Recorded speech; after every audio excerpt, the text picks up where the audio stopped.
Today I will be discussing on supravalvular aortic stenosis. I am Dr. Akash Joshi. I will be discussing this topic under the subheadings of introduction, some historical aspects, morphology, pathology, treatment, and followed by conclusions.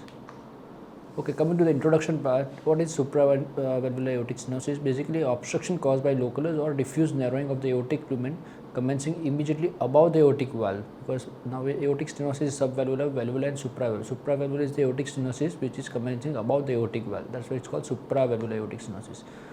Historical perspective, it was first described by Minarelli, and the differentiation of the supravalvular from other types of aortic stenosis was by retrograde arterial catheterization given by Denny and Walk. 1959, Mauro and colleagues did the angiographic diagnosis of supravalvular AS, and William and Barrett described association of supravalvular AS with Elfin facies in 1961. This is a typical picture taken from Kirkland, which shows what is Elfin facies looks like. So where we can see a mandibular recession, short palpebral features, and medial eyebrow flare. Dental malocclusion may also be present.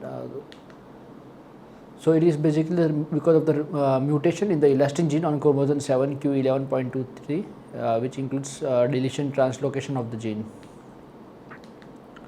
Supravalvular aortic stenosis are again of two types, which is localized and diffuse. So diffuse type of supravalvular aortic stenosis is the which extends throughout the length of the ascending aorta and even beyond into the arch, into the origin of the brachiocephalic arteries.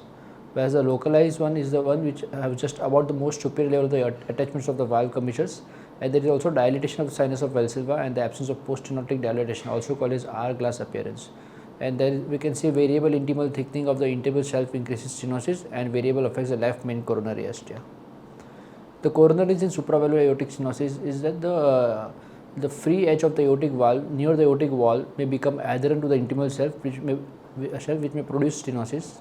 Left sinus is more common than right sinus, and intimal ridge extends the coronary ostium and even obstructs it.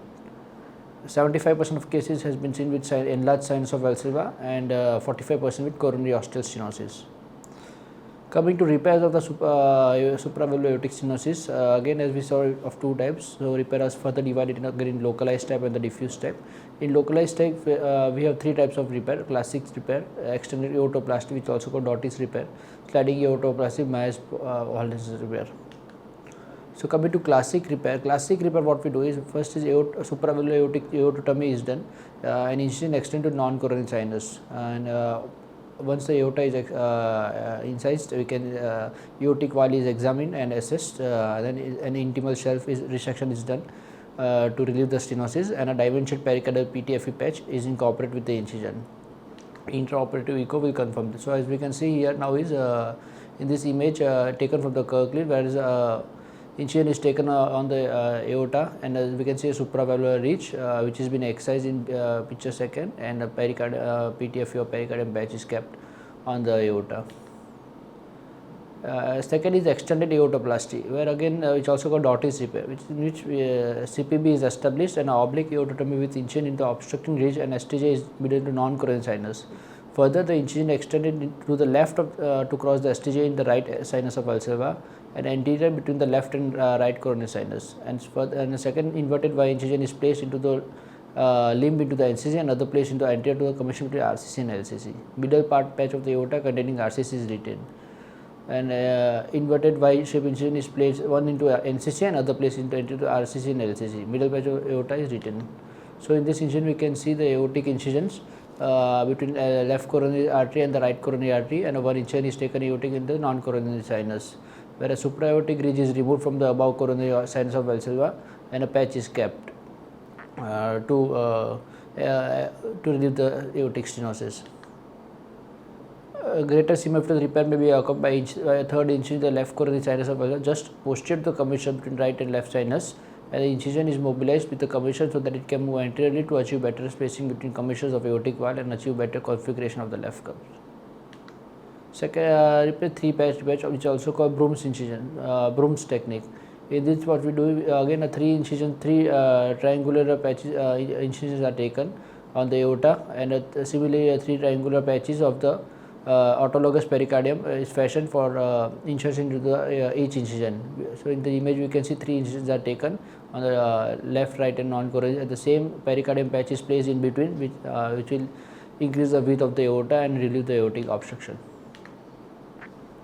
Diffuse type of supravalvular aortic stenosis is where an incision is made in ascending aorta extending deep into the non-coronary sinus of valsalva and extended distally into the arch or even proximal descending to thoracic aorta.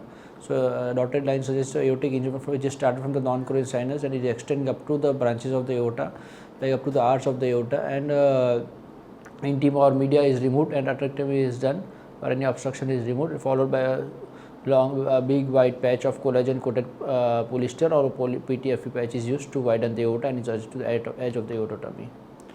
Sliding aortoplasty, or also called Weymouth Walden's technique. In this, what we do is aorta is divided above the supravalvular ridge, and similarly 3 incisions are made proximal to aorta through the stenosing ring and into the sinus of valsalva, and this incision are made into distal ascending aorta as well at a point corresponding exactly opposite position of the commissure of the aortic valves, and continuous stitch is taken of the line with the polypeptide sutures starting at the nadir of each incision, and corresponding flap of the ascending aorta is attached to the aortic by sieving it from the nadir of the top of the commissure attachment of the aortic valve. Thank you.